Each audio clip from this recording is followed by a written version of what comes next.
Hey guys, I just wanted to give you my review of Supergirl Season 1, Episode 15, Falling.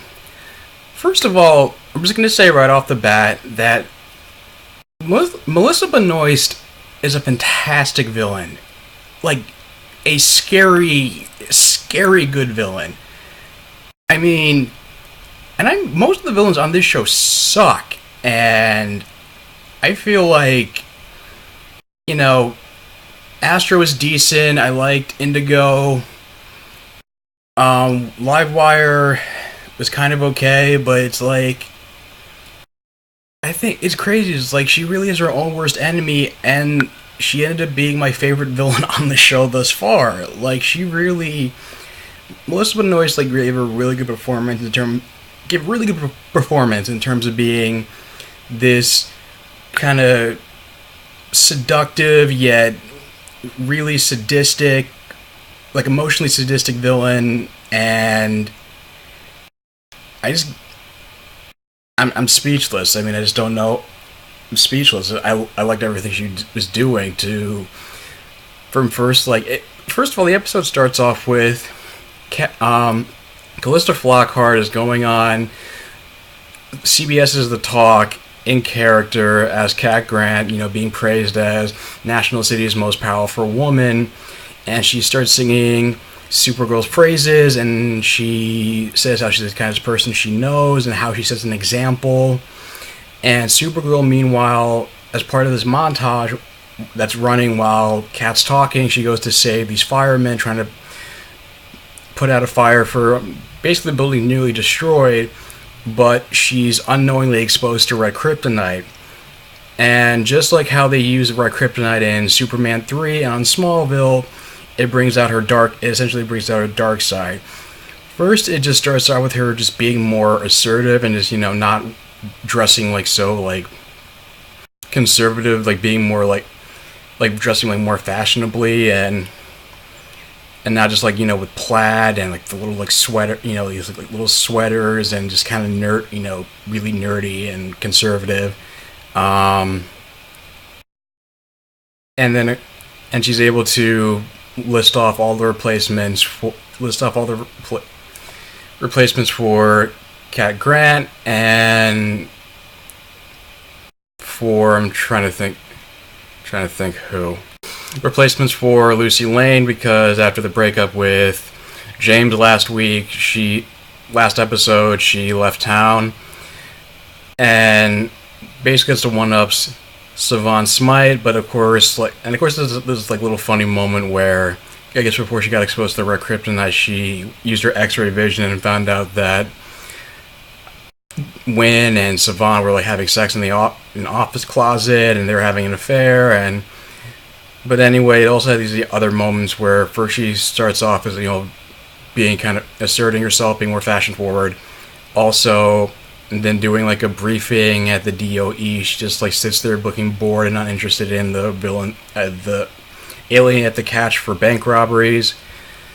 And then when she actually catches up with him, she says she just gloats over him, with her foot on the guy's throat, saying, I fought, stronger villains than you have. You're not even worth my time, and lets him get away, and lies to Alex and Hank Henshaw, saying that the guy escaped when fighting. And of course, and it progressed, and then when she gets more snarkier, around Hank and Alex, and even the senator, I forgot her name. She was in the White Martian episode. And Hank takes Kara aside. Alex and Hank are both talking with her, and she rants about how she feels like she's always, she always feels like they're coming down on her, and how and his army is always trying to kill her, and how she feels about how almost every Kryptonian on Earth is trying to kill her except Superman, and he'll probably want to kill her too. And says, you know what, I've had enough of this crap. I'm going back to my other job where I'm also underappreciated. And not only does she dress very in a very similarly to Cat Grant, she also like uses her private elevator to get to her desk, and then when Savant tries to bring her footage to Cat about Supergirl letting a villain escape, Cat tries to be skeptical, thinking it could be another Bizarro. Savant wants the story to be published and to discredit her. Cat wants to give her the benefit of the doubt, and she just says, "Put this on the back, just to put it on the back burner." So she tries to email the video to Perry White at the Daily Planet. Kara overhears what's going on, and not only does she distract Savant by going over to delete her file, but she's able to print out a copy of the email and give it over to Cat Grant, and Cat promptly fires her, and also talked with Perry White, saying that don't expect a job at the Daily Planet for you either, which reminded me a lot of Spider-Man 3, where Peter was under the influence of the symbiote, and he ratted out Eddie Brock, and basically I guess ruined his career, and he lost his job. And I'm assuming like something similar is going to happen to Silver Banshee. I mean, granted, I'm not saying that was a great movie. That's the immediate parallel that came to mind, and it creates like a good dynamic that this it creates this lasting effect that Supergirl's creating her own villain, and of course when they go to this club, when Kara goes to this club with James and Wynn, she starts dancing with James, and she starts saying cruel things about Lucy, and that's when James starts to put his foot down, saying, just stop it, you're not being yourself, and is almost like breaks James's arm by saying, like, don't walk away from me.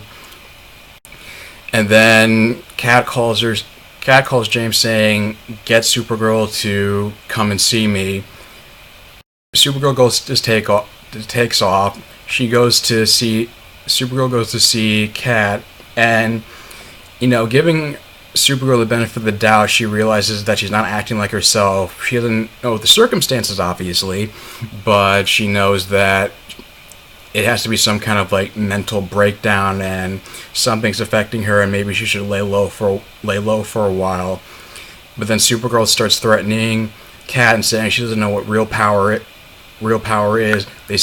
When people say Cat's the most powerful person in National City, and something that just made my jaw drop, and Supergirl actually throws Cat off of the edge of off his balcony, and she nearly hits the ground and I thought Martian Manhunter was going to swoop in and like catch her, or somebody was going to catch her, but it was Supergirl herself who catches her just before she hits the pavement, and she says, don't call me again, I'm done being a hero. To the shock of Cat and everybody, all the bystanders, and when James tried to come and check on, well, before that, the alien escapee that was caught tells them what really happened between him and Supergirl. Then James and Wynn come to talk about how she's acting weird, and they try to scan the burnt building and see like kryptonite radiation, but they realize it's synthetic. And then Maxwell Lord comes in, saying that he's the one responsible for placing the synthetic kryptonite in the building. He didn't mean for innocent people to die or for the fire to go off, but he just thought that he was just trying to attract the attention of Supergirl, just so it would also lure out Non, and he was trying to recreate kryptonite as a way to try to fight back against Non and the other Kryptonians. So, and he seemed like he seemed like genuinely sincere, like wanting to help and realizing his plans are completely screwed up. But the fact that it's like he just assumed that Non would just come out in like broad daylight. I don't know. It just seemed a little bit. His plan relied on a lot of assuming, in my opinion. But And then, and he was tracking her, and that's when James and Wynn go to check on Cat Grant because they found out from Maxwell Lord that Supergirl threw her off, threatened her, throw her off the building, and Cat decides, you know what, I gotta publicly denounce Supergirl on television. I know you try to give her the benefit of the doubt, even if you think there's gonna be a cure for her. Can you give me a guarantee right now that the city's safe from her? And and they both remain silent, and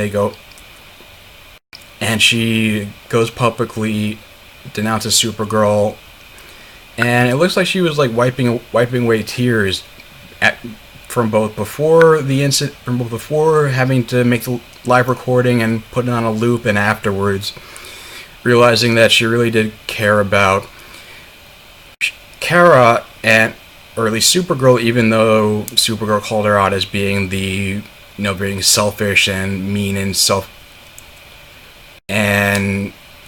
like I said, it's a lot of the exterior. That's basically her exterior, but it was nice to see like more of that, especially in this episode. That she does care. This is probably the most caring I've ever seen her, Callista Flockhart, in this episode. And even gets to the point where Supergirl starts dressing up in like the uniforms that Non and his army dress up at, with the House of L logo on it, and she talks about how she wants to like take over the city and make the city fear her now, and she says some really hurtful words to Alex, saying Alex was always jealous of her and how her life had no meaning without her, and she starts like laughing at her sadistically when she starts breaks down crying, and she of course like flies off into this city and starts like attacking people. Maxwell Lord gets a gun ready with the synthetic kryptonite ready to subdue Supergirl, and Alex tells Hank Henshaw that, you know what, my sister's gone. I don't even recognize her.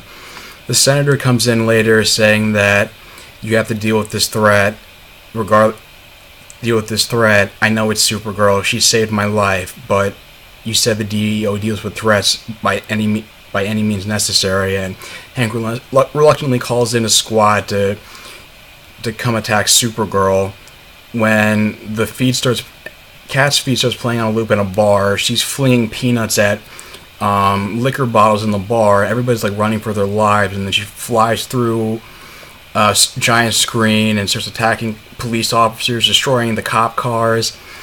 The DEO agents are trying to like shoot her and subdue her, but she just swipes by and knocks all their guns out of their hands, breaks Alex's arm, and even gets to the point where it gets so bad that Kara is like basically about to kill Alex until Hank Henshaw has to become Martian Manhunter and fight with Supergirl. And then it's kind of like they're like flying up the side of the building and causing debris, similar to the fight between Superman and Zod and Man of Steel, and granted with less destruction, but he distracts Supergirl long enough that Alex fires the gun at Supergirl and she loses consciousness, and Martian Manhunter turns back into his Hank Henshaw form in public and in front of DEO agents. Alex tells him to run, but surprisingly he just interlocks his fingers behind his head and lets the DEO agents take him into custody. The senator starts asking about if Hank Henshaw's dead, if he's even the real Hank, and who he really is. He says, I'm John Jones, and he stays silent as to Hank Henshaw being dead. And it's like he doesn't even say like it was in self-defense, which I thought would have helped alleviate the situation, but it just doesn't. And the senator loses faith in him and saying, I used to be afraid of aliens. You changed that for me, but I realized everything you said was a lie. Alex asks why he turned himself in and John just says that I would be in this prison for 1,000 years if it means keeping you and your sister safe. He also has this like really great performance from Melissa Benoist where she breaks down crying, just heartbroken as like all the things she said and did. That it was like every horrible bad thought she had just unleashed, and like she couldn't, and she like lost all her inhibitions to control it. And she said she didn't mean any of it, but Alex knows that there was some truth behind it and that they need to address that in their relationship. She goes back to Catco. She finds her desk being moved, so I'm assuming that she lost her job. She goes to talk with James and tries to apologize and says that she never hated Lucy. She was just jealous of Lucy or any girl that James dated. And when she tries to say she loves him, James says, "Please don't say the words. I need some space." And also, and just leave. And basically, they part ways. And the episode ends with Supergirl just essentially on the Cat Grant's balcony and saying how rewarding it was for her being a hero, and that I don't know if she'll ever get the city's trust back. And Cat says she says that she will in time. And basically, it's because of this, like the acting from, especially from Melissa Benoist, Callista Flockhart, just all around in general. I think the acting in general for this episode was like top notch. This is probably the best episode of the show thus far. It was my favorite episode, and like I said, Melissa Benoist, fantastic performance, great villain. Would not be out of place as like a big bad on a Arrowverse show.